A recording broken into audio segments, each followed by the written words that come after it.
Yo, so marami pa rin pala nakaka-encounter ng shadow ban or yung biglaang pagbaba ng views ng mga video natin. Minsan pa nga zero na eh. Kahit nga ba na shadow ban ng isang channel? Ginughost na nga ba tayo ng audience natin? Hindi. So may reason kasi yan mga bro. Ito normally nangyayari to sa mga bagong account. Especially doon sa mga account na kakagawa lang ng channel tapos nagpo-post kagad ng mga video.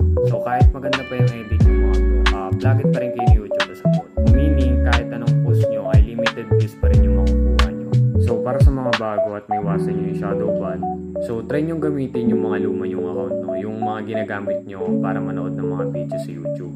Pag yung kasi ginamit yung mga bro, may history na siya ng engagement sa YouTube and matagal na rin siya nakalink sa YouTube. So para pag gumawa kayo ng channel nyo, hindi naisipin ni YouTube na abot kayo. So doon naman tayo sa na-shadow ban na o sa nangyari na sa kanila. So ang una nyo pwedeng gawin is check nyo muna kung shadow ban nga ba talaga. Kung 2 beses na naulit yung 0 views, possible na shadow ban na yan.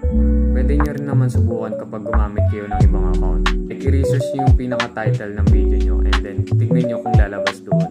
And kapag hindi nyo nakita yung pinaka-video nyo, possible na shadow ban din yun. So ano nga ba dapat natin gawin para makaalis sa shadow ban? So meron akong isang alam na paraan at subok na rin ito.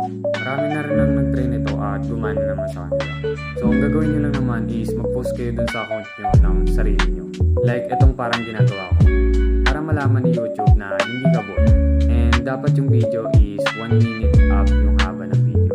And after nung video nyo is huwag nyo muna sundan kagad ng bagong upload. No? So pahinga nyo muna siya ng 1 araw o kaya 2 araw. So yun lang naman mga bro and I hope nakatulong tong video na to. Stay grind!